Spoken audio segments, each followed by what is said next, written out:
پھر اس کی اور صفت ہے کہ یہ تمتو پوری ہو گئی بات تیرے رب کی، یعنی مکمل ہو گئی بات، اس قرآن میں تیرے رب کی بات مکمل ہو گئی۔ اب سورۃ المائدہ میں ہم پڑھ چکے ہیں الیوم اکملت لکم دینکم، وہ پڑھی ہے نا آیتیں کہ اس وقت جا کے دین مکمل ہوا تھا، تو پھر یہاں پہ کیوں آ گیا کہ تمت تمام ہو گئی، پوری ہو گئی؟ یہ ہے شریعت کی تکمیل، شریعت کی جو لاز اسلام کے ہیں وہ مکمل ہوئے۔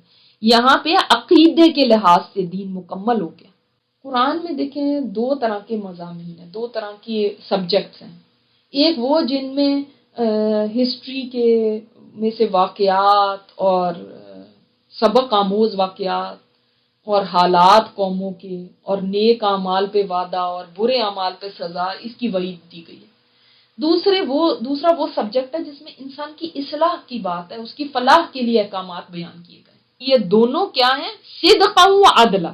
صدق ہے ان کے اندر، سچائی ہے، اور عدل ہے، یعنی جتنے واقعات قرآن بیان کر رہا ہے نا، قوموں کے جتنے حالات، جتنے وعدے وعید سزاؤں کے بارے میں، یا جتنے انعام قرآن نے بتائے ہیں کہ یہ انعام ملے گا، یہ جنتیں ملیں گی، جہنم میں ایسے ہوگا، یہ سب کیا ہے؟ صدق ہے، سچائی ہے، کبھی اس کے اندر شک نہ آئے دل میں۔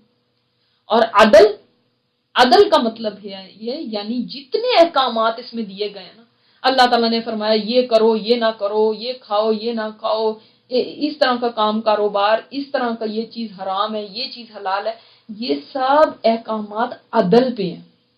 یعنی عدل کا مطلب کیا ہوا؟ عدل کا مطلب ایک تو یہ ہے کہ انصاف، اس میں کسی پہ ظلم نہیں کیا گیا۔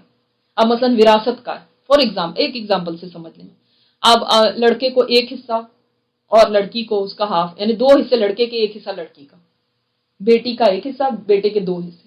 تو آپ کہنا جی یہ کیا بات ہوئی، اور اس کے اندر تو یہ تو انصاف نہیں ہے۔ نہیں، قرآن کی یہ آیت بتاتی ہے کہ تیرے رب کی جو ساری باتیں ہیں نا، یعنی یہ قرآن کے اندر جتنے احکامات ہیں وہ عدل پہ ہیں۔ اور نہیں جی یہ کیا بات ہوئی، ہمیں پردے کا کہہ دیا اور آدمی بے پردے پھرے۔ کئی لوگ اس پہ بھی اعتراض کرتے ہیں، ان کو بھی پردے پہنا دیں، تو یہ تو انصاف نہیں ہے۔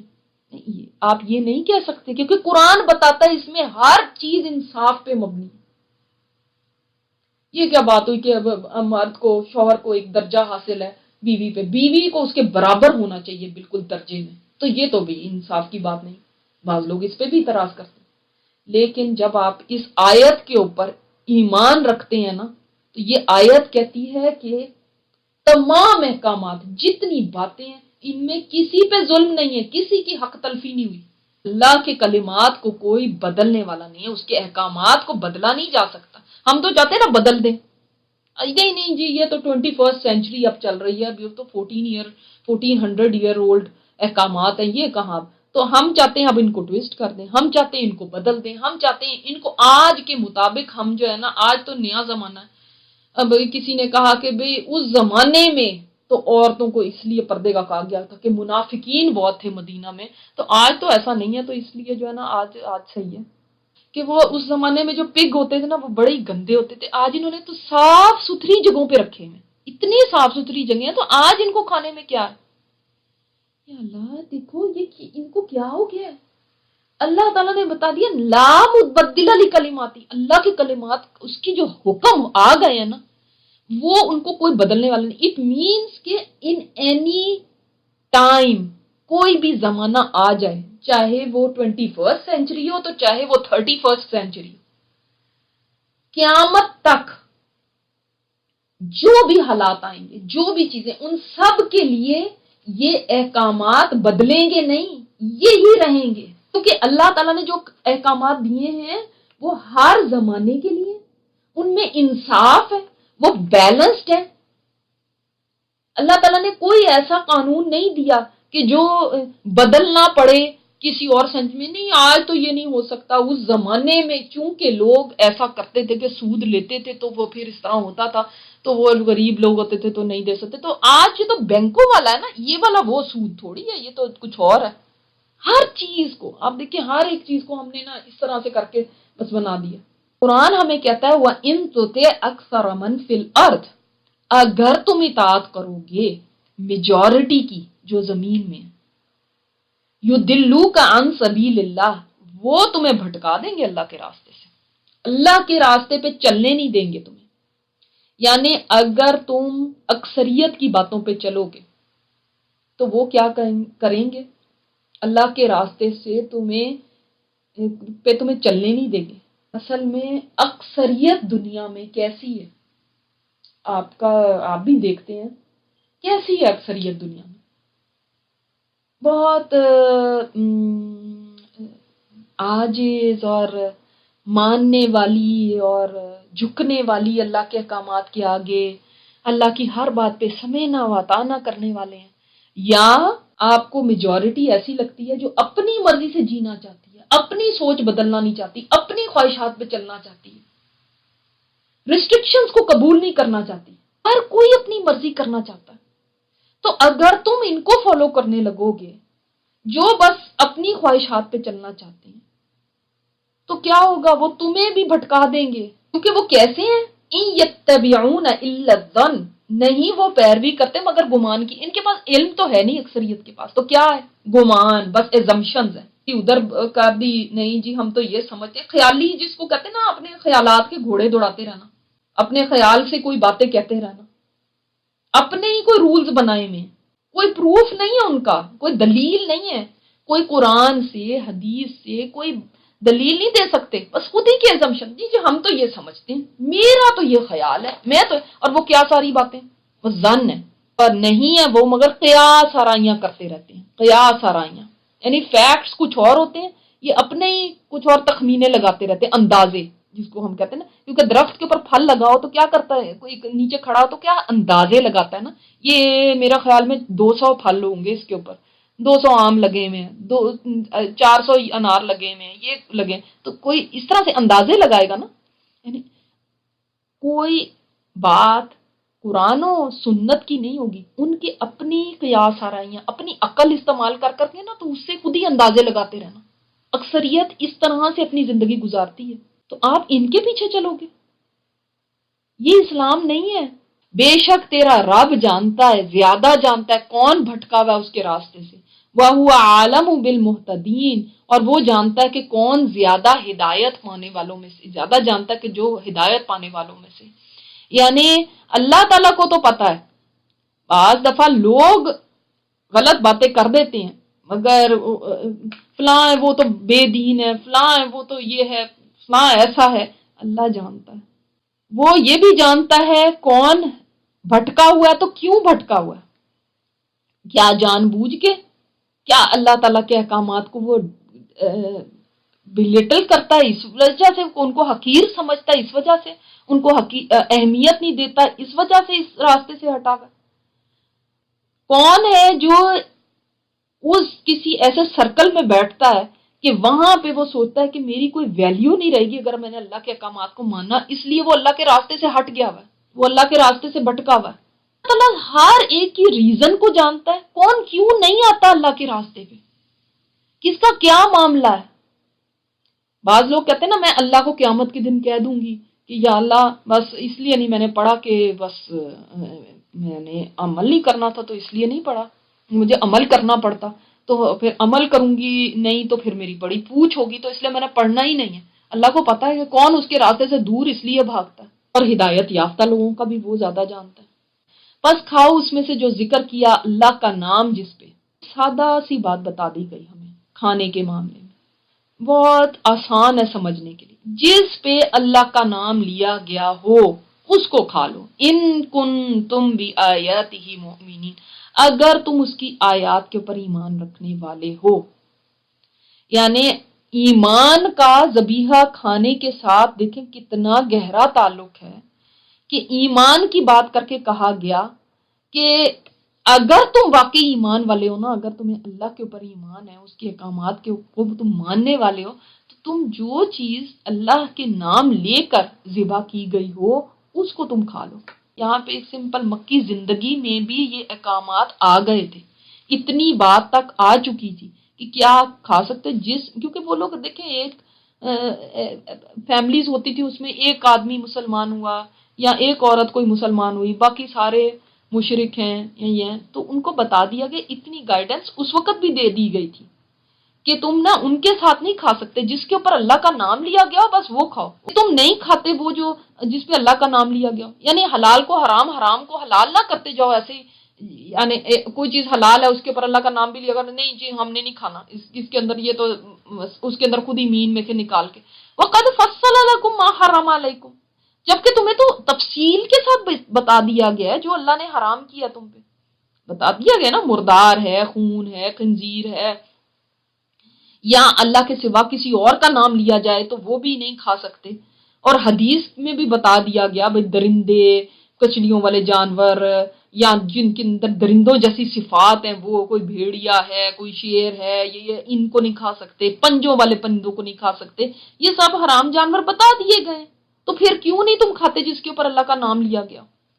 یعنی بالکل صاف واضح بتا دیا گیا کہ انسان کون سی چیز کھا سکتا ہے اور کون سی نہیں کھا سکتا۔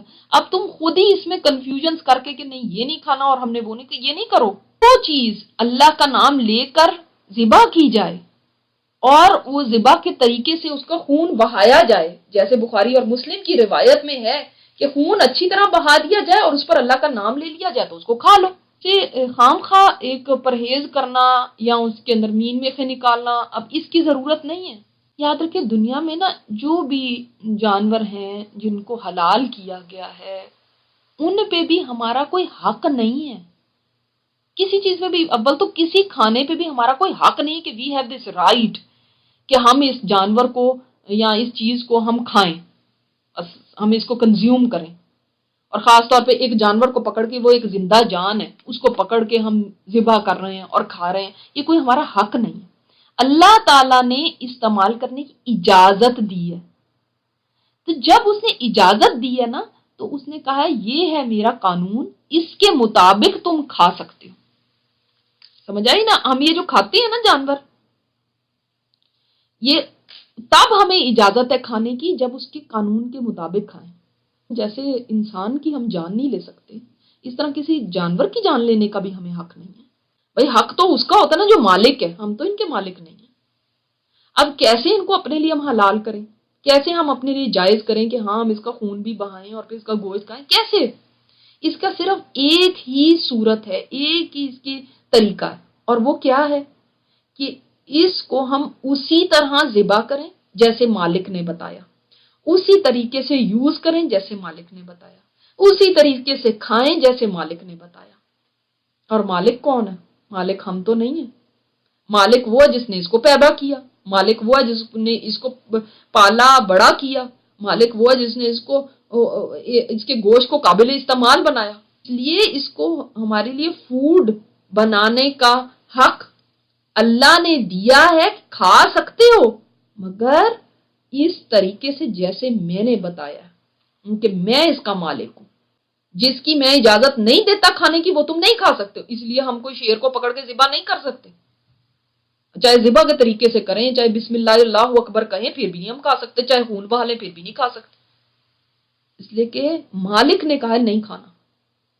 یہی تو اگر آپ کو کوئی غیر مسلم پوچھے نہیں جی آپ اسی طریقے سے کیوں کرتے ہیں، آپ یہی کیوں کھاتے ہیں، آپ فلانی چیز کیوں نہیں کھا سکتے اور آپ یہ چیز کیوں نہیں، تو یہ جواب ہے اس کا کیا ہے۔ تو یہ جانور پہ جو ہم اللہ کا نام لیتے ہیں نا، کوئی رسم نہیں ہے کہ آپ کو کوئی رسم ہے، کوئی یہ ہے اس لیے ہم کرتے ہیں، نہیں، بلکہ اللہ کی اونرشپ کو ہم ایکسیپٹ کرتے ہیں، اس کے مالکانہ حقوق کو ہم تسلیم کرتے ہیں، سوائے ایکسیپشن کون سی ہے، جو تم مجبور کیے گئے اس کی طرف، یعنی جس کے اوپر تمہیں اتنی، جیسے ہم پہلے پڑھ چکے ہیں کہ بالکل مرنے کے قریب ہے انسان، اس وقت اگر حرام بھی ہے تو اتنا سا کھا سکتے ہو جس سے تمہاری جان بچ جائے، تو وہ حرام اس وقت تمہارے لیے جائز ہو جاتا ہے۔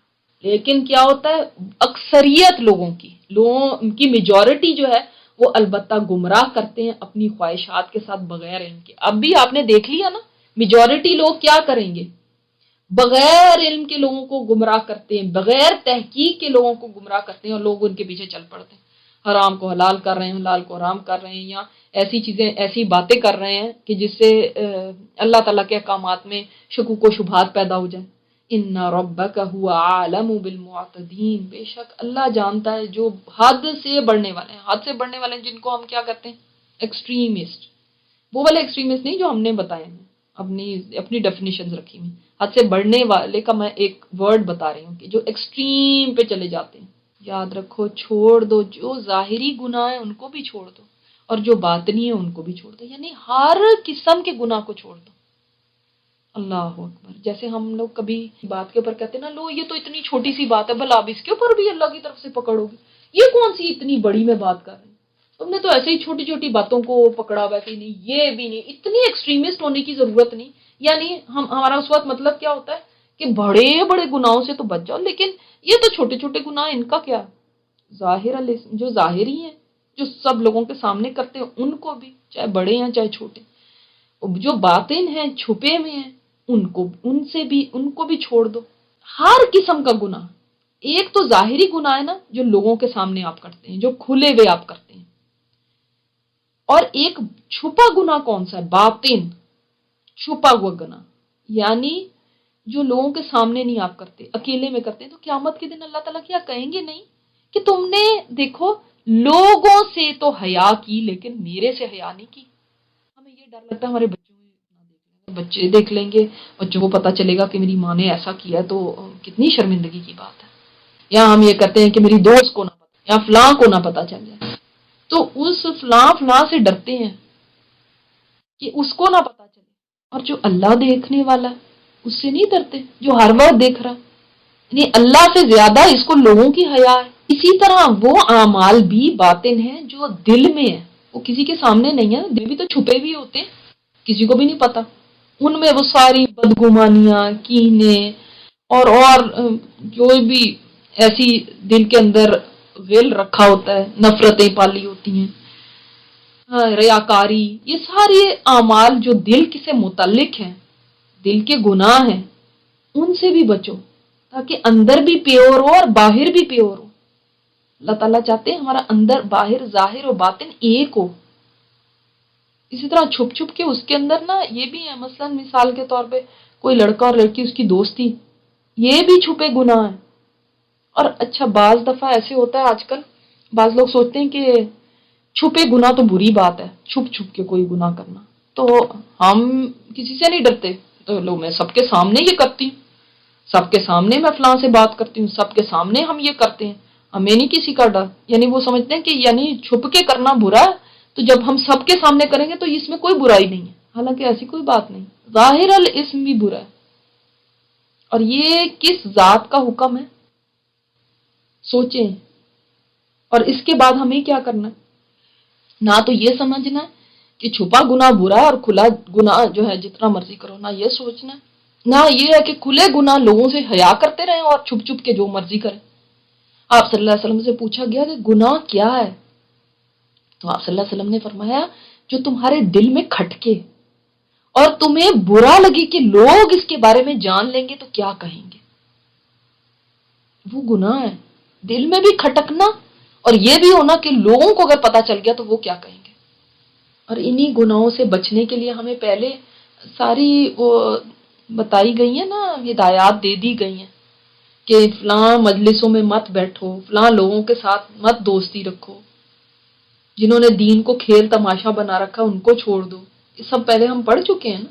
بے شک وہ لوگ جو کماتے ہیں گناہ سیجزون بما کانوا یقترفون ان قریب وہ جزا دیے جائیں گے ساتھ اس کے جو وہ کمائی کرتے ہیں. ہم نے تو اس کو کچھ اور بنا لیا. ہم تو کہتے ہیں بے شک وہ لوگ جو گناہ کرتے ہیں تو اللہ غفور الرحیم ہے وہ ان کو بس جانے دے گا ایسے ہی. اللہ تعالیٰ تو یہ فرماتے ہیں ان قریب وہ جزا دیے جائیں گے جو وہ کمائی کرتے ہیں. یعنی جو گناہ کر رہے ہو اس گناہ کی سزا جیسا کرو گے ویسا بھرو گے والی بات ہے. جو بو گے وہ کاٹو گے. اللہ یہ کہ کوئی اللہ تعالیٰ سے توبہ استغفار کر لے اور اس گناہ کو چھوڑ دے. لیکن جو گناہ کرتے چلے جاتے ہیں گناہ کو گناہ ہی نہیں سمجھتے. ایک تو ہماری کرائٹیریاز بھی بدل گئے نا 21 سینچری کے آخر ہم ایڈوانس لوگ ہیں. ہم نے اپنے کرائٹیریاز بھی 21 سینچری کے مطابق ہی بنا لی ہیں اسلام کے مطابق نہیں ہے. ہمارے کرائٹیریاز کون سی چیزیں گناہ ہیں وہ بالکل بدل چکے ہیں. بہت ساری چیزوں کو ہم گناہ سمجھتے ہی نہیں اور ہم حیران ہوتے ہیں کہ اچھا یہ بھی کوئی غلط بات ہے. اس میں کون سی غلط بات ہے. یہ کون سی ایسی بات ہے؟ اب اتنا ہی زیادہ، اب اتنا بھی نہیں کرنے کی ضرورت.